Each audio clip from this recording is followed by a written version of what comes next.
সারা বাংলাদেশের সবাই জানে নির্বাচন কমিশনারে যত এমপি তাদের হলফনামা জমা দিয়েছে, এদের 90% মিথ্যা হলফনামা জমা দিয়েছে। গণতন্ত্রের সিস্টেমটাই এমন যে এখানে যদি আপনি 2 নম্বরই না করেন, ধোঁকা না দেন, মিথ্যা না বলেন, গীবত না করেন, নিন্দা না করেন, অপবাদ না দেন, তাহলে আপনার নির্বাচন করে জিতে আসা বহু দূরের কথা। একই দলের একই আসনের মনোনয়ন প্রার্থী যদি 10 জন থাকে, তাহলে সবাই মিলে যদি এই 2 নম্বর ধোঁকাবাজি, দুর্নীতি, টাকা পয়সার লেনদেন, গীবত, তহমত এই রাস্তা অবলম্বন না করে, তাহলে জীবনেও মনোনয়নই নিয়ে আসতে পারবে না। এমপি নির্বাচিত হওয়া তো বহু পরে। তাহলে এমপি নির্বাচিত হওয়া পর্যন্ত যতগুলো স্টেপ আছে, এই প্রত্যেকটা স্টেপ মিথ্যা দিয়ে পরিপূর্ণ। সারা বাংলাদেশের সবাই জানে নির্বাচন কমিশনারে যত এমপি তাদের হলফনামা জমা দিয়েছে, এদের 90% মিথ্যা হলফনামা জমা দিয়েছে। কে জানে না? সবাই জানে। তাহলে পুরো সিস্টেমটা তৈরি হয়ে আছে মিথ্যার উপর। তাহলে এবার বুঝেন, এই মিথ্যা, দুর্নীতি, ধোঁকাবাজির সিস্টেমের মধ্যে দিয়ে 300 এমপি নির্বাচিত হয়েছে। এই 300 এমপি আমার এবং আপনার কাছে নেতা, কিন্তু আল্লাহর দৃষ্টিতে এরা সব গোলাম। এই হলো সারমর্ম। তাহলে আমরা 300টা গোলাম নির্বাচন করছি না এমপি নির্বাচন করছি? একটু জোরে বলতে হবে, সাহস নাই নাকি আপনাদের? গোলাম নির্বাচন করছি। এই গোলাম যেহেতু একদম নিম্ন লেভেল থেকে দুর্নীতি করে অভ্যস্ত, এই গোলাম যেদিন এমপি হবে, এই গোলাম যেদিন মিনিস্টার হবে, এই গোলাম যেদিন প্রাইম মিনিস্টার হবে, সেই দিন এই গোলামকে কিনে নেওয়া ভারত আর আমেরিকার 2 মিনিটের ব্যাপার। কেননা ও তো আগে থেকেই টাকার কাছে বিক্রি হয়ে আছে। তাহলে যতক্ষণ আপনি সত্যবাদিতা, ন্যায়পরায়ণতার উপর না দাঁড় করাতে পেরেছেন জাতিকে, ততক্ষণ পর্যন্ত নেতা তৈরি হবে না, গোলাম তৈরি হবে। সে এমপি হলেও গোলাম, সে মিনিস্টার হলেও গোলাম, সে প্রাইম মিনিস্টার হলেও গোলাম। এই জন্যই তো শরীফ ওসমান হাদির মতো যুবকেরা, যারা এই গণতন্ত্রের মতো নিকৃষ্ট এই পদ্ধতির মধ্যে থেকেও চেষ্টা করেছিল সত্যবাদিতা, ন্যায়পরায়ণতার উপর অটল থাকতে, গণতন্ত্র তাদের সহ্য করতে পারেনি, গুলি করে উড়িয়ে দিয়েছে। কেননা এটা হুমকি। এরকম সত্যবাদী, এরকম ন্যায়পরায়ণ 500 জন যুবক, এরকম ন্যায়পরায়ণ, সত্যবাদী, শিক্ষিত, জ্ঞানী গুণী 500 যুবক যদি বাংলাদেশে তৈরি হয়ে যায়, তাহলে শুধু বাংলাদেশে ইসলাম প্রতিষ্ঠা সম্ভব নয়, সারা পৃথিবী বিজয় করা সম্ভব। কিন্তু এই গুণগুলো থাকতে হবে। ঈমান বিল গায়বে ইয়াকিন থাকতে হবে, শতভাগ তাওহীদ থাকতে হবে, জ্ঞান এবং শিক্ষা থাকতে হবে, সত্যবাদিতা, ন্যায়পরায়ণতা থাকতে হবে, অর্থনৈতিক মুক্তি থাকতে হবে। আর সর্বশেষ 2টা জিনিস লাগবে আল্লাহর সাহায্যের জন্য, যেটা বলে আমার বক্তব্য শেষ করব। আল্লাহর সাহায্য ছাড়া ইসলাম এবং মুসলমানদের মুক্তি সম্ভব নয়। আল্লাহর সাহায্য ছাড়া ইসলাম এবং মুসলমানদের বিজয় সম্ভব নয়। ইসলাম এবং মুসলমানদের বিজয়ের পূর্ব শর্তই আল্লাহর সাহায্য। আমি আপনি কে? মুহাম্মদ সাল্লাল্লাহু আলাইহি ওয়াসাল্লামের বিজয় হয়নি আল্লাহর সাহায্য ছাড়া। উনি বদরে বিজয় নেওয়ার জন্য আগের রাতে লম্বা সালাত আদায় করছেন। আবু বকর রাদিয়াল্লাহু তাআলা আনহু বলছেন, কাফাকা মুনাশাদাতাকা রব্বাক, যথেষ্ট হয়েছে, এত দোয়া করতে হয়, এত লম্বা সালাত আদায় করতে হয়। কিন্তু মুহাম্মদ সাল্লাল্লাহু আলাইহি ওয়াসাল্লাম খুব ভালোভাবে জানেন, তিনি যত বড় নবী হন, যত বড় আল্লাহওয়ালা হন, যত সর্বশ্রেষ্ঠ রাসূল হন, আল্লাহ যদি তাকে সাহায্য না করে উনি জিততে পারবেন না। আর আল্লাহর সাহায্য ততক্ষণ আসবে না যতক্ষণ না উনি সালাত আদায় না করেন, যতক্ষণ না উনি রাতের সালাতে আছেন, যতক্ষণ না উনি সকাল সন্ধ্যার জিকিরে আছেন, ততক্ষণ আল্লাহর সাহায্য তার উপর আসবে না। এটা উনি আমাদের চেয়ে ভালো জানেন, এটা উনি আবু বকর রাদিয়াল্লাহু তাআলা আনহুর চেয়ে ভালো জানেন। এই জন্য মুসলমানদের মুক্তির কোনো রাস্তা নাই সালাত ছাড়া। সালাত নাই, আল্লাহ সুবহানাহু ওয়া তাআলার গন্তির মধ্যে নাই, আল্লাহ সুবহানাহু ওয়া তাআলার কাউন্টের মধ্যে নাই। আল্লাহ সুবহানাহু ওয়া তাআলা তাকে গণে না, ধরে না, মুসলমান হিসেবে ধরে না, মানুষ হিসেবে ধরে না। সে কে? আল্লাহ সুবহানাহু ওয়া তাআলা তাকে চেনে না। তাহলে 16 কোটি বেনামাজি ভোট দিয়ে ইসলাম বিজয় করা সম্ভব নয়। সালাত আদায় করে মসজিদ পূর্ণ করতে হবে। সারা বাংলাদেশের যদি সব ওসি, ডিসি, এসপি, মন্ত্রী, মিনিস্টার আজকে বলে আমি সত্যবাদী, ন্যায়পরায়ণ হয়ে গেলাম, 80% ইসলাম প্রতিষ্ঠা হয়ে যাবে। 80%। সরকার পরিবর্তন হয়, এরা তো পরিবর্তন হয় না, এরা তো ওদের জায়গাতেই থাকে। গত 16 বছরে এরাই ছিল, এখনও আছে, আগামী 5 বছর যে সরকার ক্ষমতা আছে ওরাই থাকবে। তা এরা তো আমাদের ঘরের সন্তান। ওসি, ডিসি, এসপি, মন্ত্রী, মিনিস্টার তো অন্য ঘর থেকে আসেনি, দেবীনগর থেকে গেছে, বাংলাদেশ থেকে গেছে, গাইবান্ধা থেকে গেছে। এরা যদি আজকে বলে যে আমি সত্যবাদী, ন্যায়পরায়ণ থাকবো, কালকে 80% ইসলাম প্রতিষ্ঠা হয়ে যাবে। কেন বলছে 80%? ইসলাম রাষ্ট্রে যাওয়ার ব্র্যান্ডিং হচ্ছে ন্যায়। রাসূল সাল্লাল্লাহু আলাইহি ওয়াসাল্লাম ঈসা ইবনে মারিয়ামের ব্র্যান্ডিং করেছেন। লা তাকুমুস সাআহ হাত্তা ইয়ানজিলা ঈসা ইবনে মারইয়াম, ততক্ষণ পর্যন্ত কিয়ামত সংঘটিত হবে না যতক্ষণ ঈসা ইবনে মারইয়াম অবতীর্ণ না হয়। আর ঈসা ইবনে মারইয়াম অবতীর্ণ হয়ে কী করবে? ইয়াকসিরুস সালিব, ক্রুশ ভেঙে দিবে আর সারা পৃথিবীতে ন্যায় প্রতিষ্ঠা করবে। আল্লাহু আকবার। তাহলে রাষ্ট্রে ইসলামের ব্র্যান্ডিং ন্যায়, ন্যায়পরায়ণতা। এই সমস্ত ওসি, ডিসি, এসপি, মন্ত্রী, মিনিস্টার, এদেরকে আমরা ইসলাম বুঝাতে ব্যর্থ হয়েছি। তারা মনে করছে তাদের ঘুষের, দুর্নীতির টাকা দিয়ে তারা হজ করে, মসজিদ মাদ্রাসায় দান করে এই পাপ ক্ষমা করে নেবে। নাউজুবিল্লাহ, নাউজুবিল্লাহ। এইটা মুনাফিকি।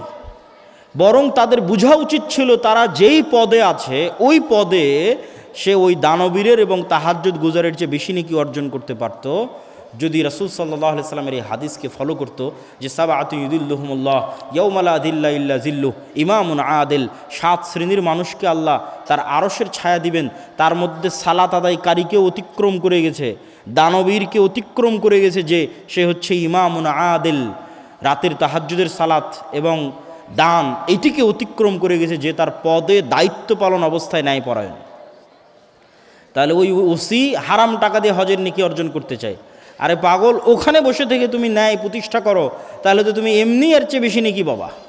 আল্লাহ রাসূল ঘোষণা দিয়ে রেখেছে, কিন্তু আমরা ইসলাম তাদেরকে বুঝাতে পারিনি যে ইসলাম কি, মানুষকে বুঝাতে পারিনি আমরা ইসলাম কি। এই জন্য আমাদের প্রজন্ম ধ্বংস হয়ে গেছে। পুরো দেশটা দুর্নীতির উপর দাঁড়িয়ে আছে এবং মিথ্যার উপর দাঁড়িয়ে আছে। বলছিলাম আল্লাহর সাহায্য, মুহাম্মদ সাল্লাল্লাহু আলাইহি ওয়াসাল্লাম আল্লাহর সাহায্য ছাড়া জয়লাভ করতে পারেনি। আর আল্লাহর সাহায্য আনার জন্য দুইটা জিনিস লাগবে, সালাত এবং জিকির। এইটা বলে আমার সংক্ষিপ্ত বক্তব্য শেষ করব। জিকির কেন শক্তিশালী, সালাত কেন শক্তিশালী? আপনাকে বুঝতে হবে পৃথিবীর সবচেয়ে শক্তিশালী জিনিস হচ্ছে আওয়াজ। পৃথিবীর সবচেয়ে শক্তিশালী পাওয়ারফুল জিনিস হচ্ছে সাউন্ড। আজকের আধুনিক সভ্যতা দাঁড়িয়ে আছে আলোর উপর। আমি এখানে কথা বলছি, এটা আলোর মধ্যে দিয়ে মোবাইলে গেছে, মোবাইল থেকে আলোর মধ্যে দিয়ে টাওয়ারে গেছে, টাওয়ার থেকে এটা এখন আমেরিকাতে গিয়ে বাজতেছে। এখন আমার কথা, এখন আমেরিকায় বাজতেছে, কেন আলোর গতি খুব দ্রুত, ওর মধ্যে দিয়ে ডাটা ট্রান্সফার হচ্ছে, শব্দ যাচ্ছে, ছবি যাচ্ছে, ভিডিও যাচ্ছে। এটা আল্লাহ যেদিন পৃথিবী সৃষ্টি করেছে ওই দিন থেকেই যায়, মানুষ জানতো না, আজকে মানুষ জানতে পেরেছে। তাহলে আজকের আধুনিক সভ্যতা দাঁড়িয়ে আছে আলোর উপর, কিন্তু আলোর চেয়েতেও পাওয়ারফুল একটা জিনিস যেটার ধারে কাছে বিজ্ঞানীরা নাই, সেটা হচ্ছে আওয়াজ, সেটা শব্দ। এটার কিছু জ্ঞান আল্লাহ সুলাইমান আলাইহিস সালাতু ওয়াস সালামকে দিয়েছিলেন, কিছু। ওমা উতিতু মিনাল ইলমি ইল্লা কালিলা। দেখেন আমি আজকে এখানে যা বক্তব্য দিচ্ছি, এখন যদি একজন চাইনিজ মানুষ এখানে বসে থাকে, তাহলে ওর কাছে এটা বক্তব্য মনে হবে না আওয়াজ, শুধু আওয়াজ। আর এখানে যদি একটা চাইনিজ এসে বক্তব্য দেয়, আপনারা কি মনে করবেন এটা বক্তব্য চলতেছে না শুধু আওয়াজ চলতেছে?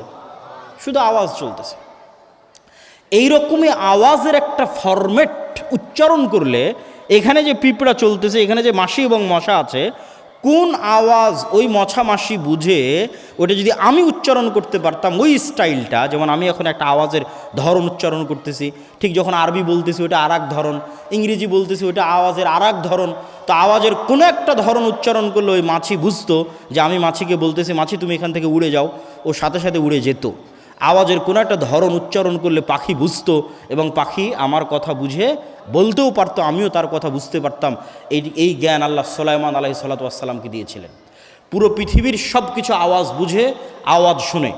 আওয়াজ পৃথিবীর সবচেয়ে শক্তিশালী টেকনোলজির নাম। সুলাইমান আলাইহিস সালাতু ওয়াস সালাম বললেন রানী বিলকিসের সিংহাসনকে নিয়ে আসতে হবে। ক্বালা ইফরিতুম মিনাল জিন, ইফরিত নামক জিন বলল আপনি যেখানে বসে আছেন ওখান থেকে উঠার পূর্বে সিংহাসন নিয়ে আসব।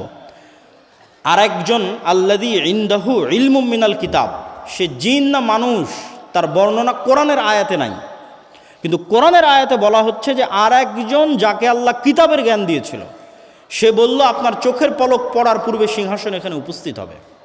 তো কোরআনের ধারা বিবরণীতে বোঝা যাচ্ছে জিন নিয়ে আসতো গায়ের শক্তিতে, আর যে বলল চোখের পলকে নিয়ে আসবো, এ নিয়ে আসবে জ্ঞানের শক্তিতে। সে জ্ঞান কি?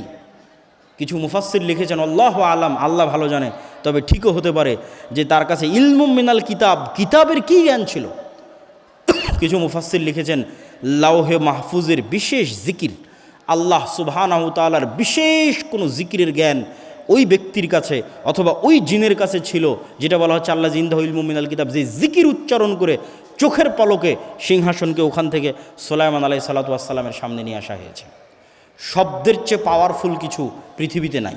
আল্লাহ সুবহানাহু ওয়া তাআলা এই পুরো পৃথিবীকে টিকিয়ে রেখেছেন শব্দের উপর, আওয়াজের উপর। এই পুরো পৃথিবীকে ধ্বংস করে দিবেন আওয়াজ দিয়ে। ইসরাফিলের বাঁশির আওয়াজ দিয়ে পৃথিবী ধ্বংস হয়ে যাবে। এই সিস্টেম আল্লাহই তৈরি করেছেন। আল্লাহ সুবহানাহু ওয়া তাআলা যখন মানুষকে পুনরুজ্জীবিত করবেন, তখন ইসরাফিলের বাঁশির আওয়াজ দিয়েই পুনরুজ্জীবিত করবেন। এই সিস্টেম আল্লাহরই তৈরি করা। আল্লাহ বলছেন, ইউসাব্বিহু লিল্লাহি মা ফিস সামাওয়াতি ওয়া মা ফিল আরজ, আসমান জমিন এবং তার নিচে যা কিছু আছে, এই পেপার, এই মাইক, এই মোবাইল, কাপড়, প্যান্ডেল, মাটি, গাছপালা, জীবজন্তু, জড়বস্তু, জড় পদার্থ, কীটপতঙ্গ, পঙ্গপাল, সব 24 ঘন্টা আল্লাহর তাসবিহ পাঠ করতেছে, মানে আওয়াজ করতেছে, আওয়াজ হচ্ছে। কিন্তু ওই পিঁপড়ার চলার আওয়াজ যেমন আমি শুনতে পাই না, এদের আওয়াজ আমি শুনতে পারতেছি না। শুধু এটাই নয়, এরা শুধু আওয়াজ করতেছে না, এরা আওয়াজ বুঝে। মুয়াজ্জিন যখন আজান দেয়, তখন মুয়াজ্জিনের আওয়াজ যতদূর পর্যন্ত যায়, প্রত্যেক জীবজন্তু, জড়বস্তু, জড় পদার্থ, কীটপতঙ্গ, পঙ্গপাল ওই আওয়াজটা বুঝে যে আল্লাহু আকবার বলা হলো, এবং এটার পক্ষে কিয়ামতের মাঠে সাক্ষী দিবে আল্লাহু আকবার। তাহলে এবার বুঝেন, আশা করি আমি বুঝাতে পেরেছি যে আওয়াজ খুব পাওয়ারফুল একটা কিছু। এবার বুঝেন আমাদের কাছে যে কোরআন আছে, এই কোরআন কার আওয়াজ? একটু জোরে বলেন তো, কোরআন কার আওয়াজ? আল্লাহর আওয়াজ। এটা আল্লাহর শব্দ, আল্লাহর বাক্য। এই জন্য তাজবিদের গুরুত্ব আছে। কেননা মুহাম্মদ সাল্লাল্লাহু আলাইহি সাল্লাম যেইভাবে উচ্চারণ করেছেন, উচ্চারণ যদি ওইভাবে হয় তাহলে জিবরাইলের সাথে মিলবে। জিবরাইলের সাথে মিললে লাউহে মাহফুজের সাথে মিলবে, লাউহে মাহফুজের সাথে মিললে আল্লাহর সাথে মিলবে। আল্লাহু আকবার। এটা আল্লাহ সুবহানাহু ওয়া তাআলার নিজের আওয়াজ। এই জন্য এটা আফজালুজ জিকির, শ্রেষ্ঠতম জিকির। এই জন্য কোরআন যদি মানুষ অর্থ না বুঝেও পড়ে, শুধু যদি ওই ফরম্যাট উচ্চারণ করে, ওই সাউন্ড উচ্চারণ করে কোরআনের, তবুও মানুষ সকল উপকার পাবে কোরআনের। জিন, জাদু, বদনজর, রহমত, বরকত যা দরকার মানুষের, সবচেয়ে শক্তিশালী জিনিস আল্লাহ সুবহানাহু ওয়া তাআলা উম্মতে মুহাম্মাদীকে দিয়েছে, সেটা কোরআন। কিন্তু এই কোরআন থেকে আমরা দূরে। তাহলে আমরা কি শিখব আর কি করব আর কেমনে আমরা মুক্তি পাবো আর কেমনে আমরা উন্নতি হব? সালাত কেন সর্বশ্রেষ্ঠ ইবাদত? কেননা সালাতও একটা জিকির।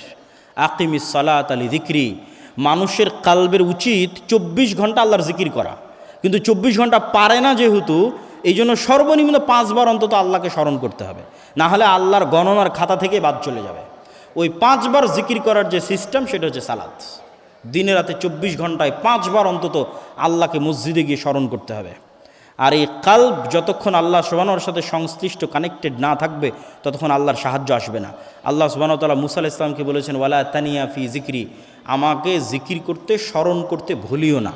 কল্পনা করেন, এমনি কল্পনা করেন যে মুসা আলাইহিস সালাতু ওয়াস সালাম 1 সপ্তাহ থেকে সালাত আদায় করে না, 1 সপ্তাহ থেকে আল্লাহর জিকির করে না, তাহলে আজকে যদি মুসা আলাইহিস সালাম লাঠি ছাড়ে, সাপ হবে না। কেননা মুসা আলাইহিস সালামের কালব আল্লাহর থেকে ডিসকানেক্টেড হয়ে গেছে। তাহলে ওনার হাতের যে লাঠি, ওটাও ডিঅ্যাক্টিভেট হয়ে গেছে, আর কাজ করতেছে না, আর কাজ করবে না, অ্যাক্টিভেট নাই। যতক্ষণ এই কালব আল্লাহর সাথে কানেক্টেড, ততক্ষণ এই পিছনে যদি বিশাল ফেরাউনের বাহিনীও থাকে আর সামনে যদি বিশাল সমুদ্র থাকে, তখন এই লাঠিও কাজ করবে। কেননা কালব আল্লাহ সুবহানাহু ওয়া তাআলার সাথে সম্পৃক্ত আছে, কানেক্টেড আছে। এই জন্য উম্মতে মুহাম্মাদের বাঁচার রাস্তা সালাত, উম্মতে মুহাম্মাদের বাঁচার রাস্তা জিকির। এবং সালাতের ক্ষেত্রে 5 ওয়াক্ত সালাতের পরে রাতের সালাত। সালাতের এতটুকু বলে শেষ করি। আজকে আমরা যেই ইন্টারনেট, যেই মোবাইলের যোগাযোগের মাধ্যমে 1000 কিলোমিটার দূরে বসে থাকা আমেরিকার কোনো শিক্ষকের কাছে হয়তো ক্লাস করতেছি, জুমে, গুগল মিটে, লাইভে, হোয়াটসঅ্যাপে, ফেসবুকে সরাসরি দেখতেছি। এইটা যেমন প্রযুক্তি, এর চাইতে হাজারো লক্ষ কোটি গুণ শ্রেষ্ঠতম প্রযুক্তি হচ্ছে সালাত। যেটা জমিনে বসে থেকে যে কেউ এই প্রযুক্তি, এই মাধ্যম, এটা অবলম্বন করে 7 আসমানে থাকা রব্বুল আলামিনের সাথে লাইভ কানেক্টেড হয়ে যেতে পারবে। বলেন আল্লাহু আকবার। আমি হাদিসের অনুবাদ আমার ভাষায় করলাম। রাসূল সাল্লাল্লাহু আলাইহি ওয়াসাল্লাম বলেছেন, মানুষ যখন সিজদার দিকে তাকিয়ে থাকবে এবং তার অন্তর যখন আল্লাহ সুবহানাহু ওয়া তাআলার সাথে কানেক্টেড থাকবে, সালাতে যখন দাঁড়াবে, যতক্ষণ সালাতে তার মনোযোগ থাকবে, ততক্ষণ আল্লাহ সুবহানাহু ওয়া তাআলা তার মুখোমুখি থাকবেন। যখন সালাতে তার অন্তর অমনোযোগী হয়ে যাবে, তখন আল্লাহ সুবহানাহু ওয়া তাআলার বান্দার মুখোমুখি থাকেন না। এটার ব্যাখ্যা ইবনুল কাইয়িম রাহিমাহুল্লাহ লিখেছেন যে আল্লাহ সুবহানাহু ওয়া তাআলা নূরের পর্দা সরিয়ে বান্দার সরাসরি মুখোমুখি হন। আর সেটাকে আমি আরও সহজ ভাষায় বুঝার জন্য বললাম যে জমিনে বসে থেকে রব্বুল আলামিনের সাথে, 7 আসমানের সাথে সরাসরি সংযোগ তৈরি করার পৃথিবীর একমাত্র প্রযুক্তি হচ্ছে সালাত। কালকে বাংলাদেশের ক্ষমতায় বসে ঘোষণা দিলাম, আজ থেকে বাংলাদেশে ইসলামী আইন অনুযায়ী চলবে। ঘোষণা দেওয়ার 1 সেকেন্ডের মধ্যে আমেরিকা, ভারত থেকে শুরু করে যত দেশ আছে সব অর্থনৈতিক বয়কট দিবে, ডলার আসা বন্ধ হয়ে যাবে, IMF ওয়ার্ল্ড ব্যাংক তার লোন ফেরত চাইবে, বিদ্যুৎ সাপ্লাই বন্ধ হয়ে যাবে, যত রকমের বাধা আছে সব, ব্যবসা বাণিজ্য বন্ধ, গার্মেন্টস বন্ধ, সব বন্ধ। বিভিন্ন জায়গায় যারা প্রবাসে আছে তাদেরকে ধরে ধরে ফেরত পাঠাবে। তখন আপনি একদিনের মধ্যে দেখবেন আজ দেবীনগরে আমি যা যা সুযোগ সুবিধা পাচ্ছিলাম, আজ আব্দুল্লাহ বিন আব্দুর রাজ্জাক ক্ষমতায় যাওয়ায় সেই সুযোগ সুবিধা নাই। তখন 1 সপ্তাহের মধ্যে আপনি রাস্তায় নামবেন, এই আব্দুল্লাহ বিন আব্দুর রাজ্জাককে ক্ষমতা থেকে নামাও, আগের যেটা ছিল ওটাই ভালো, আমাদের ইসলামের দরকার নাই। কেন? আপনার ইমান বিল গায়েবে ইয়াকিন তৈরি হয়নি। আপনি সেকুলার বস্তুবাদী দুনিয়ার মধ্যে আছেন, ওটার থেকে বের হয়ে যতক্ষণ না পরকালের উপর ইয়াকিন তৈরি না হয়েছে, যতক্ষণ না চোখ বন্ধ করলে নিজেকে জান্নাতে দেখতে না পাচ্ছেন অন্তত 20% মানুষ, ততক্ষণ পর্যন্ত এখানে ইসলামী রাষ্ট্র প্রতিষ্ঠা করা সম্ভব নয়। চোখ বন্ধ করলে আসহাবুল উখদুদের মতো জান্নাত দেখতে পাওয়ার মতো ঈমান অর্জন করতে হবে, পরকাল দেখতে পাওয়ার মতো ঈমান অর্জন করতে হবে। যেই দিন আমরা ওই ঈমানের স্তরে পৌঁছে যাব সেই দিন আমাদের মুক্তি সুনিশ্চিত। এবং এটার জন্যই আল্লাহর পথে যাত্রা বই, এই বইটি আপনাদের পড়তে হবে। পয়েন্ট নাম্বার 4, শিক্ষা এবং জ্ঞান, সত্যবাদিতা এবং ন্যায়পরায়ণতা। বানু ইসরাইল এবং বানু ইসমাইলের মধ্যে পার্থক্য কি? ইসরাইল আর ইসমাইল, ইসহাক আর ইসমাইল, ইসহাকের সন্তান আর ইসমাইলের সন্তান, এদের মধ্যে পার্থক্য কি? একজনকে ইব্রাহিম আলাইহিস সালাম রাখলেন জেরুজালেমে, আর একজনকে রাখলেন মক্কায়।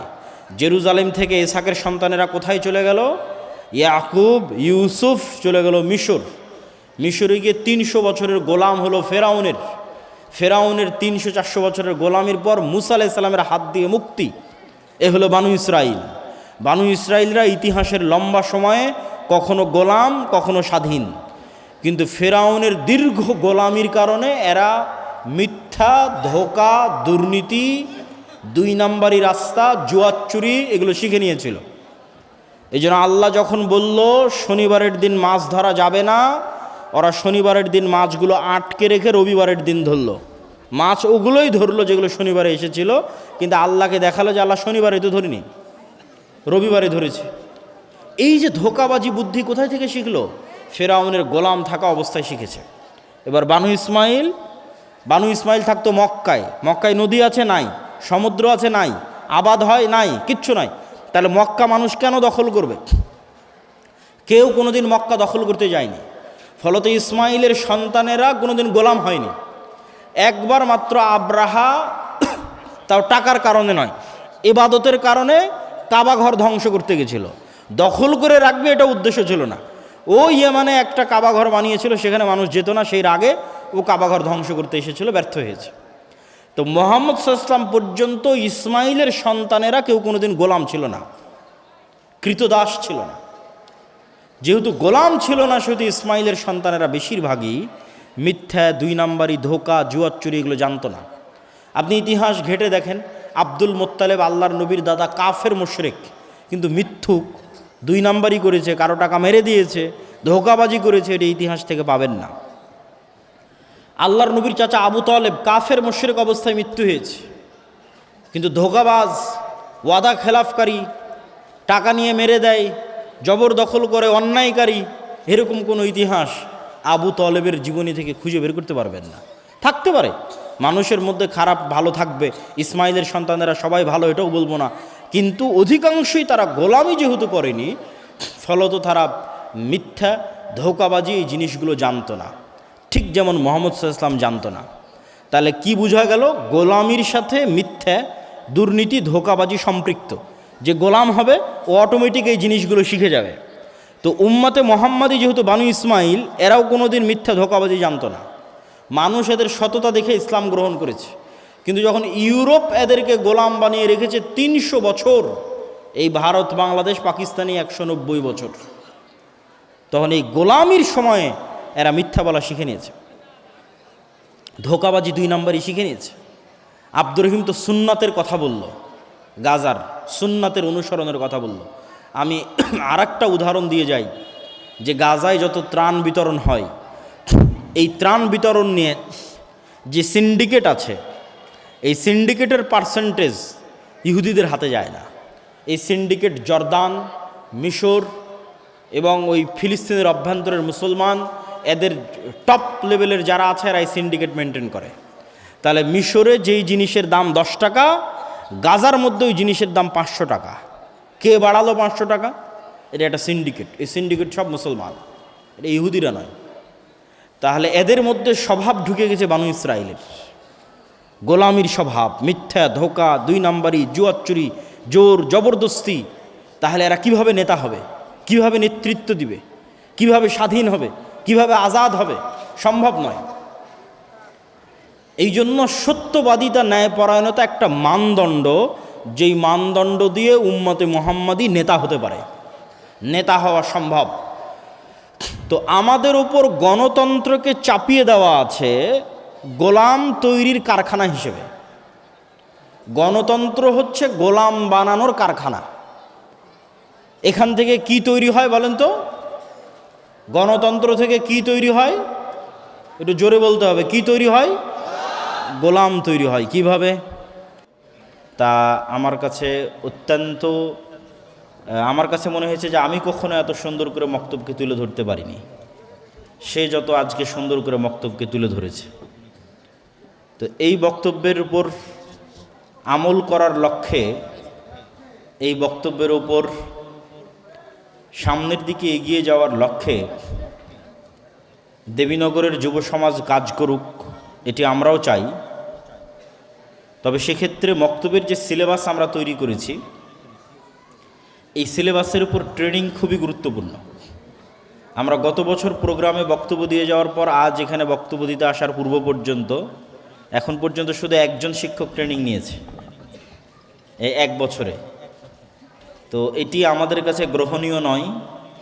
আমরা আয়োজক, সদস্য এবং যারা স্থানীয় মুরব্বী আছেন, আজকের বক্তব্য শুনছেন, সকলের প্রতি দত্ত আহ্বান থাকবে, এই ট্রেনিংটা এই জন্য জরুরি যে আমাদের ছেলেদের মাথায় কি বিশ্বাস, কি আকীদা, কি জ্ঞান দিতে হবে, সেটাকে সামনে রেখে আমি নিজেই এই সিলেবাসের বই পুস্তকগুলো লেখা আছে। তো ওইটা যতক্ষণ পর্যন্ত আপনার শিক্ষক বুঝতে না পারবে, একবার যদি উনি বুঝে আসে, উনি নিজেই বলবে যে এইটাতে আমি মক্তবের বাচ্চাদের অনেক উপকার দিতে পারতেছি। সারা বাংলাদেশের শিক্ষকেরা বলতেছে, আপনার শিক্ষকও বলবে। তথা গতানুগতিক ধারায় যেভাবে মক্তব চলে এসেছে, সেটার থেকে বের হয়ে নতুন করে ট্রেনিং নিয়ে নতুন সিলেবাসে নতুন উদ্যোগে মক্তব চালাতে হবে।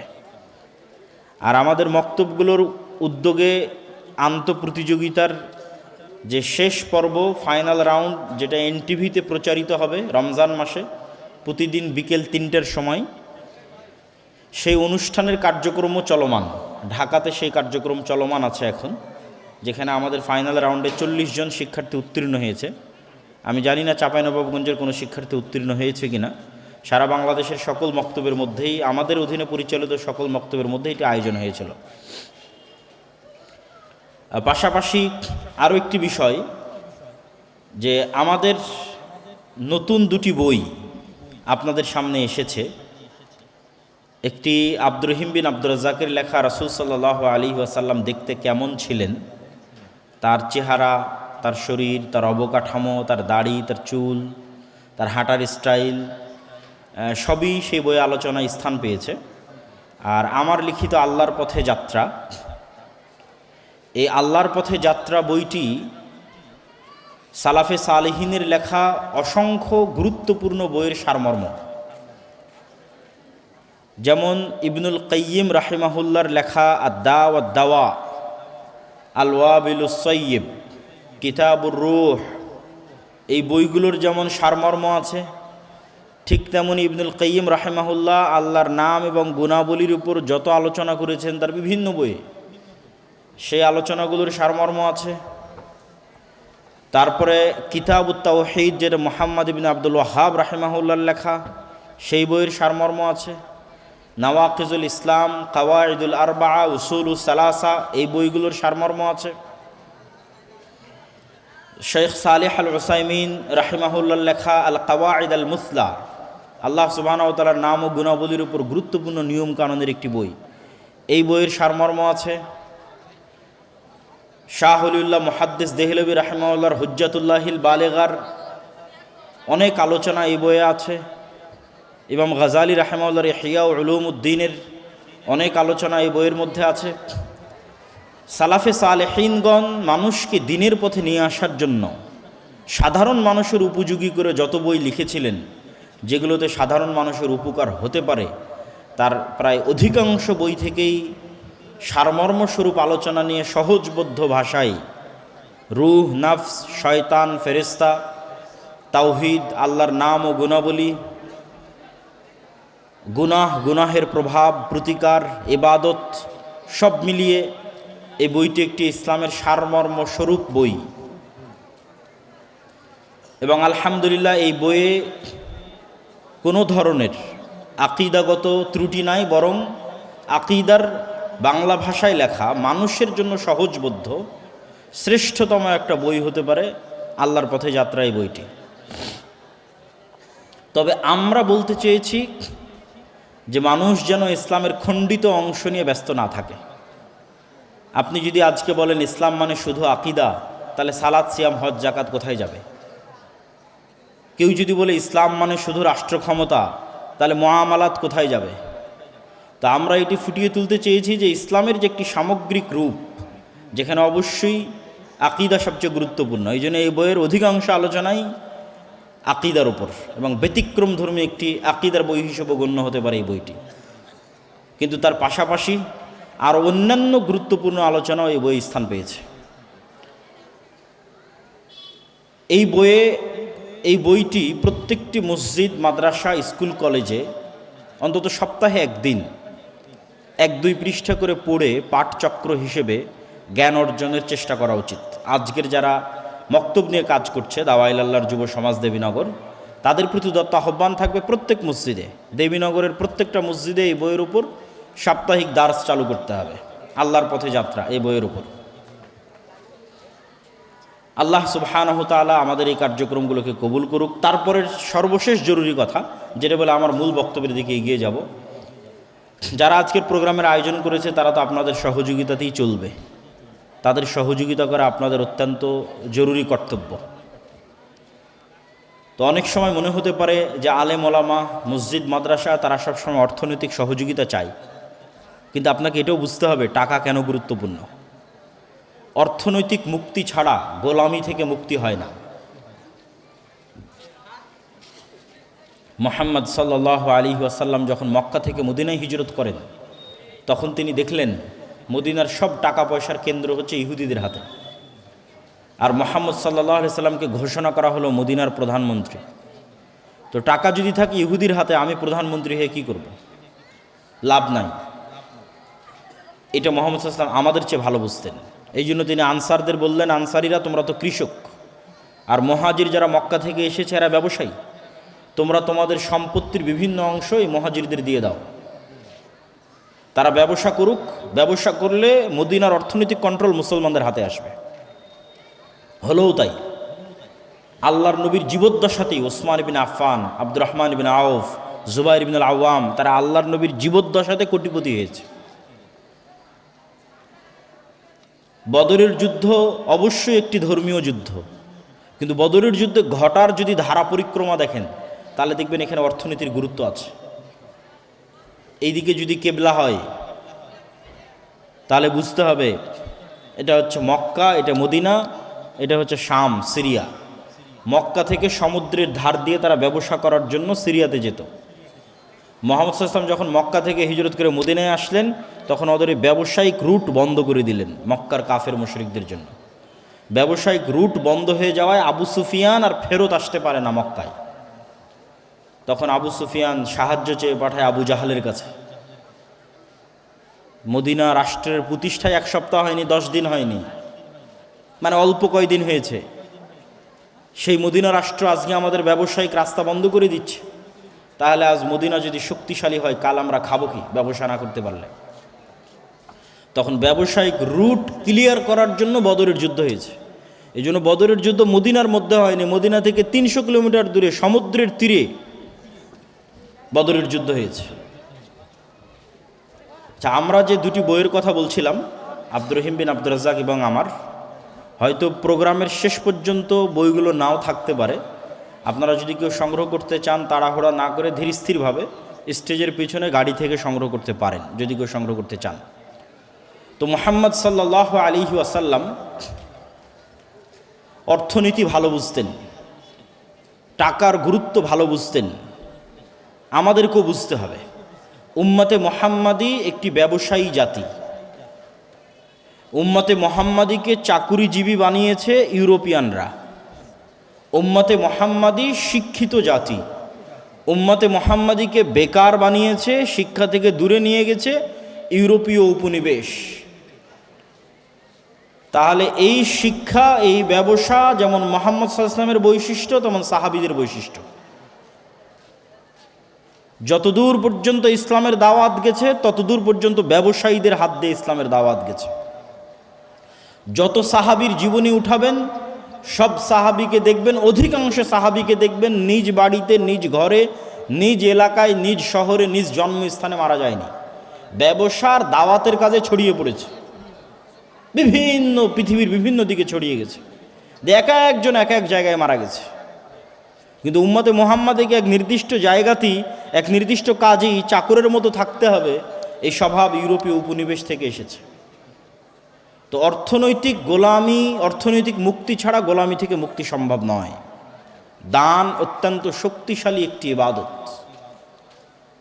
আমরা কেউ গ্যারেন্টি দিয়ে বলতে পারবো না যে যখন থেকে সালাত ফরজ হয়েছে আমার উপর, তখন থেকে আমি একদিনও সালাত কাজা করিনি, অতএব আল্লাহ তুমি আমাকে জান্নাত দিতে বাধ্য। এই চ্যালেঞ্জ দেওয়ার ক্ষমতা মানুষের নাই। আমরা কেউ বলতে পারবো না যে আল্লাহ আমি একদিনও একটা গুনাহ করিনি, অতএব আপনি আমাকে জান্নাত দিতে বাধ্য। এই চ্যালেঞ্জ দেওয়ার ক্ষমতা মানুষের নাই। তাহলে মানুষ কিভাবে জান্নাতে যাবে? আল্লাহর দয়ার উপর নির্ভরশীল। যে আল্লাহ যা সালাত আদায় করিনি মাফ করে দাও, যা গুনাহ করেছি মাফ করে দাও। তুমি মাফ না করলে জান্নাতে যেতে পারবো না। কিন্তু দুটো রাস্তা আছে নিশ্চিত জান্নাতে যাওয়ার। একটা হচ্ছে আল্লাহর রাস্তায় জিহাদ করে যদি কেউ শহীদ হয়ে যায়, ও জান্নাতে, জান্নাত ওর কাছে বিক্রি হয়ে গেছে। আর একটা টাকা দিয়ে যদি কেউ জান্নাত কিনে নেয়। কিভাবে টাকা দিয়ে জান্নাত বিক্রি হবে? কিয়ামতের মাঠে ধনী অবস্থায় উঠতে হবে, কিয়ামতের মাঠে কোটিপতি অবস্থায় উঠতে হবে, কোটি কোটি টাকার মালিক হয়ে কিয়ামতের মাঠে উঠতে হবে। কিন্তু ওই টাকার মালিক কিয়ামতের মাঠে নতুন করে হওয়া যাবে না, এই দুনিয়াতে থাকতেই কিয়ামতের অ্যাকাউন্টে জমা দিতে হবে। তাহলে কিয়ামতের মাঠে যখন কোটিপতি অবস্থায় উঠবেন, তখন যত পাওনাদার আছে, যত জরিমানা হবে, সব পরিশোধ করতে পারবেন। দুনিয়াতেই যদি জরিমানা দিয়ে ইবাদতের কমতি পূরণ করা যায়, দুনিয়াতেই যদি জরিমানা দিয়ে গুনাহের কাফফারা দেওয়া যায়, পরকালের মাঠেও দেওয়া যাবে। হজ করতে গেছেন, হজ করতে গিয়ে ভুল হয়েছে, মুআল্লিম বলছে দম দাও, টাকা দাও, খাসি দুম্বা কুরবানি করব, ইবাদতের কমতি পূরণ হয়ে যাবে। রমজান মাস আসতেছে, দিনের বেলা স্ত্রীর কাছে যদি ভুলবশত গিয়ে থাকেন, কবিরা গুনাহ। টাকা দিয়ে গোলাম আজাদ করেন, মিটে যাবে। টাকা দিয়ে 60 জন মিসকিনকে খাওয়ান, মিটে যাবে। তো টাকা দিয়ে তো দুনিয়াতেই কাফারা আদায় হয়ে যাচ্ছে, কিয়ামতের মাঠেও হবে। কিন্তু ওই টাকার মালিক কিয়ামতের মাঠে নতুন করে হওয়া যাবে না, এখন থেকে হয়ে যেতে হবে। কোটি কোটি টাকার মালিক দুনিয়াতেই হতে হবে, আর দান করে এই টাকা পরকালে নিয়ে যেতে হবে। দেখেন, ঈর্ষা, রাসূল সাল্লাল্লাহু আলাইহি ওয়াসাল্লাম বলছেন দুটো বিষয়ে ঈর্ষা করা যায়। তার একটা হচ্ছে যাকে আল্লাহ কোটি টাকার মালিকও করেছে, আবার সেই টাকা আল্লাহর রাস্তায় ব্যয় করার সুযোগও দিয়েছে। এটা রেয়ার, খুব অল্প সংখ্যক মানুষ পৃথিবীতে পাবেন। কোটি টাকার মালিক হলে তো মানুষ আল্লাহকে ভুলে যায়। কোটি টাকার মালিক হলে তো সে মদ, জুয়া, নারী, দুবাই, জুয়ার, পাপ, মদের বার, এগুলোই তার জায়গা যখন মানুষ কোটি টাকার মালিক হয়। কিন্তু একজন মানুষ কোটিপতি, আবার ওই কোটি টাকা আল্লাহ তাকে আল্লাহর রাস্তায় ব্যয় করার তৌফিক দিয়েছে, এর চেয়ে সৌভাগ্যবান মানুষ পৃথিবীতে আর হতে পারে না। এই সৌভাগ্যবান মানুষ হওয়ার চেষ্টা করতে হবে। এটা দাউদ এবং সুলাইমানের বৈশিষ্ট্য। ঘরে বসে থাকা যাবে না। কোটি কোটি টাকা ইনকাম না করলে মুসলিম উম্মার মুক্তি নাই। কোটি কোটি টাকা ইনকামও করতে হবে, আল্লাহর রাস্তায় ব্যয় করতে হবে। আজকের বিশ্বে আপনারা খুব ভালো করেই বুঝতেছেন, খুব ভালো করে, এটা গ্রামের মানুষও বুঝে, যে ভেনেজুয়েলার প্রেসিডেন্টকে হাত পা বেঁধে কেন উঠিয়ে নিয়ে গেল। সবাই জানে যে ভেনেজুয়েলাতে কোটি কোটি ব্যারেল তেল আছে, ওই তেল দরকার আমেরিকার। তাহলে এটা টাকার যুদ্ধ। ডলার ভিত্তিক অর্থনীতি যদি পড়ে যায় একবার, ডলার ভিত্তিক অর্থনীতি পড়া আর আমেরিকার পড়া একই কথা, আর আমেরিকার পড়ে যাওয়া আর গণতন্ত্রের বিলুপ্তি একই কথা। আর যেই দিন আমেরিকা পড়ে যাবে, গণতন্ত্র বিলুপ্ত হয়ে যাবে, ওই দিন অর্ধেকের বেশি মুসলিম দেশে খেলাফা কায়েম হয়ে যাবে, সময় লাগবে না। তাহলে মূল অস্তিত্ব ঠিক আছে কোথায়? টাকার উপর। ওই যুগে মোহাম্মদ সাল্লাল্লাহু আলাইহি ওয়াসাল্লামের যুগের মদিনায় যেমন টাকার কন্ট্রোল ছিল ইহুদিদের হাতে, আজ 1400 বছর পর সারা পৃথিবীর টাকার কন্ট্রোল ইহুদিদের হাতে। সব IMF বলেন, ওয়ার্ল্ড ব্যাংক বলেন, সুদি কারবারের মূল মহাজন হচ্ছে তারা। নাম কাওয়াস্তে মুসলমান দেশগুলো স্বাধীন হয়ে আছে, একটা স্বাধীন নয়। কেননা তারা সবাই টাকার কাছে বিক্রি হয়ে আছে, লোন নিয়ে, ঋণ নিয়ে। পাকিস্তান যতই শক্তিশালী হোক, বলুক আমার কাছে পারমাণবিক বম আছে, ওই পারমাণবিক বমের সুইচে বাটনে চাপ দিতে পারবে না আব্বাদের অনুমতি না হলে, যে আব্বাদের কাছ থেকে লোন নিয়ে রেখেছে। তাহলে গোলামিটা কোথায়? টাকার গোলামি। এই জন্য যতক্ষণ আপনি হালাল উপায়ে বেশি ইনকাম না করছেন, ক্যাশ টাকায়, লোনের টাকায় নয়, লোনের টাকা তো গোলামি, সুদের লোন গোলামি। কেননা সুদের লোন আপনাকে মিথ্যা বলা শিখাবে। আর সুদের লোনের বিষয়ে একটা মূলনীতি জেনে রাখেন। গত বক্তব্যে হয়তো বলেছিলাম, আমি যখনই এই নতুন ব্রিজ পার হওয়া থেকে আমার দাদির বাড়িতে পৌঁছা পর্যন্ত একবার গণার চেষ্টা করেছিলাম, অন্তত 20-এরও অধিক NGO প্রতিষ্ঠান আছে যারা ক্ষুদ্র ঋণ, সুদি ঋণ এই অঞ্চলে বিতরণ করে থাকে। তো কতগুলো সুদি প্রতিষ্ঠান আছে তা গণার চেষ্টা করেছিলাম, তো আমি গণে শেষ করতে পারিনি।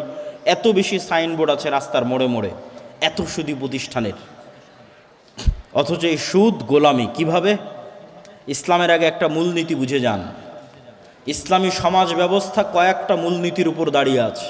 তার একটা মূলনীতি হচ্ছে অল্পে সন্তুষ্ট থাকা। এটা একটা মূলনীতি। এই অল্পে সন্তুষ্ট থাকার উপর যতক্ষণ মুসলমানেরা তৈরি না হবে, ততক্ষণ ইসলামী অর্থনীতি ডেভেলপ করা সম্ভব নয়, ইসলামী ব্যাংক বাস্তবায়ন করা সম্ভব নয়। এই অল্পে তুষ্টি কী জিনিস এবং আপনি ধনী হবেন কিভাবে, এই দুইটা একটা আর একটার সাথে ওতপ্রোতভাবে জড়িত।